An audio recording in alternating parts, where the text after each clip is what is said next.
Hi friends, ಇವತ್ತು ಸಾಂಬಾರ್ ಪುಡಿ ಹೇಗೆ ಮಾಡೋದು ಅಂತ ನೋಡೋಣ ಬನ್ನಿ. ತುಂಬಾ ಚೆನ್ನಾಗಿರುತ್ತೆ ಸಾಂಬಾರ್ ಇದರಿಂದ ಮಾಡಿದ್ರೆ. ಮತ್ತು ಇದನ್ನು ನೀವು ಮಾಡಿ 6 ತಿಂಗಳು ತನಕ ಸ್ಟೋರ್ ಮಾಡಿ ಇಟ್ಕೋಬೋದು. ಬನ್ನಿ ಹೇಗೆ ಮಾಡೋದು ನೋಡೋಣ. ನಾನಿಲ್ಲಿ 1.5 ಕಪ್ಪಷ್ಟು ಕೊತ್ತಂಬರಿ ಅಥವಾ ಧನಿಯಾ ಬೀಜನ ತೊಗೊಂಡಿದ್ದೀನಿ. ಇದನ್ನು ನೀವು ಲೋ ಫ್ಲೇಮ್ ಇಟ್ಕೊಂಡೇ ಫ್ರೈ ಮಾಡಬೇಕು ಯಾವಾಗಲೂ. ಇದನ್ನು ಚೆನ್ನಾಗಿ ಫ್ರೈ ಮಾಡ್ಕೋಬೇಕು. ನಿಮ್ಗೆ ಗೊತ್ತಾಗುತ್ತೆ ಫ್ರೈ ಮಾಡ್ತಿರುವಾಗ ಅದ್ರದ್ದು ಘಮ ಸ್ಮೆಲ್ ಬರೋಕ್ಕೆ ಶುರುವಾಗುತ್ತೆ. ಹಾಗೆ ಮುಟ್ಟಿದ್ರೆ ಇದೊಂಥರ ಕ್ರಂಚಿ ಥರ ಆಗುತ್ತೆ. ಅಲ್ಲಿ ತನಕ ನೀವು ಇದನ್ನು ಫ್ರೈ ಮಾಡ್ಕೋಬೇಕು. ಮತ್ತು ಈ ಥರ ದಪ್ಪ ತಳದ ಪಾತ್ರೆಯನ್ನೇ ಯಾವಾಗಲೂ ತೊಗೋಬೇಕು. ಈಗ ನಾನು 1.5 ಕಪ್ಪಷ್ಟು ಜೀರಿಗೆನ ತೊಗೊಂಡಿದ್ದೀನಿ. ಜೀರಿಗೆ ಅರೌಂಡ್ 150 ಗ್ರಾಮ್ ಇದ್ದರೆ ಸಾಕಾಗತ್ತೆ. ಅದನ್ನು ಅಷ್ಟೇ ನೀವು ಲೋ ಫ್ಲೇಮ್ ಇಟ್ಕೊಂಡೇ ಫ್ರೈ ಮಾಡಿ.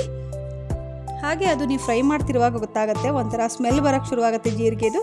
ಹಾಗೆ ಮತ್ತು ಪಟಪಟ ಅಂತ ಸೌಂಡ್ ಬರೋಕ್ಕೆ ಶುರುವಾಗುತ್ತೆ. ಅಷ್ಟು ಆದರೆ ಸಾಕು.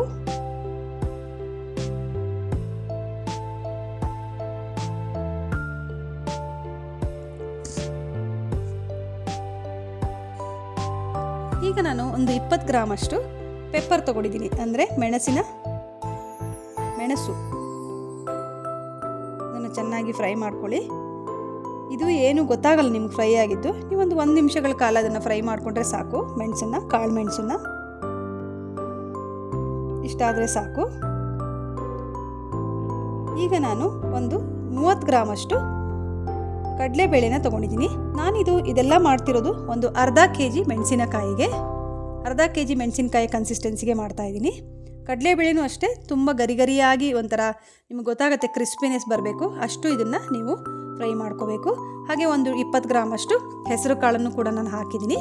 ಅದನ್ನು ಕೂಡ ನಾನು ಚೆನ್ನಾಗಿ ಫ್ರೈ ಮಾಡ್ಕೋತಾ ಇದ್ದೀನಿ.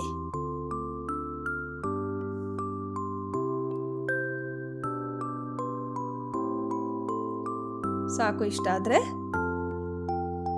ಅದನ್ನು ಹಾಕ್ಕೊಂಡಿದ್ದೀನಿ. ಈಗ ಮತ್ತೆ ನಾನು ಒಂದು 20 ಗ್ರಾಮ್ ಅಷ್ಟು ಮೆಂತ್ಯನ ತೊಗೊಂಡಿದ್ದೀನಿ.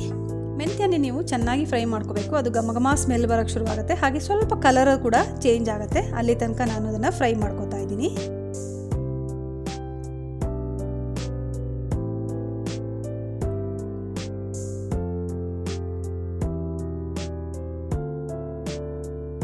ನೋಡಿ ಸಾಕು, ಇಷ್ಟ ಆಗಿದೆ. ನೋಡಿ ಕಲರ್ ಚೇಂಜ್ ಆದಂಗಿದೆ. ಇಷ್ಟ ಆದರೆ ಸಾಕು.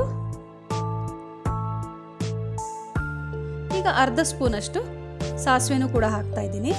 ಸಾಸಿವೆ ಹಾಕೋದ್ರಿಂದ ಸಾಂಬಾರ್ ಸ್ಮೆಲ್ಲು ತುಂಬಾ ಚೆನ್ನಾಗಿ ಬರುತ್ತೆ. ಅದೂ ಅಷ್ಟೇ, ಸಾಸಿವೆ ಸ್ವಲ್ಪ ಚಟ ಅನ್ನೋ ತನಕ ನೀವು ಫ್ರೈ ಮಾಡ್ಕೊಳ್ಳಿ. ಅಷ್ಟಾದಮೇಲೆ ಸಾಕು. ಈಗ ನಾನು ಒಂದು ಕೈ ಬಂಚಷ್ಟು ಇದು ತೊಗೊಂಡಿದ್ದೀನಿ, ಕರಿಬೇವಿನ ಸೊಪ್ಪು, ಕರಿಬೇವಿನ ಎಲೆ.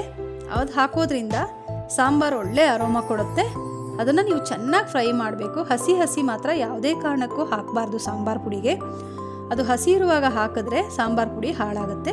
ನೋಡಿ, ನಾನು ಜೀರಿಗೆ, ಮೆಣಸು, ಕಡಲೆಬೇಳೆ, ಹೆಸರು ಕಾಳು, ಸಾಸಿವೆ, ಮೆಂತ್ಯ, ಕೊತ್ತಂಬರಿ ಮತ್ತು ಕರಿಬೇವಿನ ಸೊಪ್ಪು, ಹಾಗೆ ನಾನು 1 ಸ್ಪೂನಷ್ಟು ಕ್ರಿಸ್ಟಲ್ ಸಾಲ್ಟ್ ಅಂದರೆ ಕಲ್ಲುಪ್ಪನ್ನು ತೊಗೊಂಡಿದ್ದೀನಿ. ಹಾಗೆ ಇದರಲ್ಲಿ ನಾನು ಒಂದು 300 ಗ್ರಾಮ್ ಅಷ್ಟು ಗುಂಟೂರು ಮೆಣಸಿನಕಾಯಿ, ಹಾಗೆ ಒಂದು 200 ಗ್ರಾಮ್ ಅಷ್ಟು ಬ್ಯಾಡಗೆ ಮೆಣಸಿನಕಾಯಿ ತೊಗೊಂಡಿದ್ದೀನಿ. ಗುಂಟೂರು ಹಾಕೋದ್ರಿಂದ ಸ್ವಲ್ಪ ಖಾರ ಬರುತ್ತೆ ಚೆನ್ನಾಗಿ.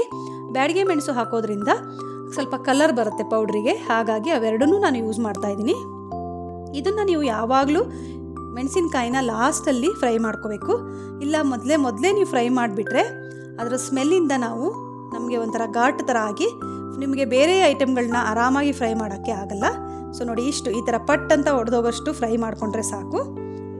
ಈಗ ನಾನು ಬ್ಯಾಡಗಿ ಮೆಣಸನ್ನು ಹಾಕಿ ಫ್ರೈ ಮಾಡ್ತೀನಿ. ಅದನ್ನು ಕೂಡ ಆ ಥರ ಅಷ್ಟು ಕ್ರಿಸ್ಪಿ ಬಂದ್ರೇ ಟೇಸ್ಟು ತುಂಬ ಚೆನ್ನಾಗಿರುತ್ತೆ. ನೀವು ಮೆಣಸಿನಕಾಯಿನ ಈ ಥರ ಹುರಿಯೋಕ್ಕಿಂತ ಮುಂಚೆ ಸ್ವಲ್ಪ ಬಿಸಿಲಿಗೆ ಹಾಕಿ ಎತ್ತಿಟ್ಕೊಳ್ಳಿ. ಆ ಥರ ಮಾಡೋದ್ರಿಂದ ನೀವು 6 ತಿಂಗಳು ಸ್ಟೋರ್ ಮಾಡಿಟ್ರು ಏನೂ ಹುಳ ಬರಲ್ಲ, ಏನೂ ಆಗಲ್ಲ. ನೋಡಿ, ಇದು ಆಯ್ತೀಗ. ಈಗ ಇದನ್ನು ನಾನು ಇದನ್ನು ಮನೇಲಿ ಮಾಡಲ್ಲ ಪುಡಿನ.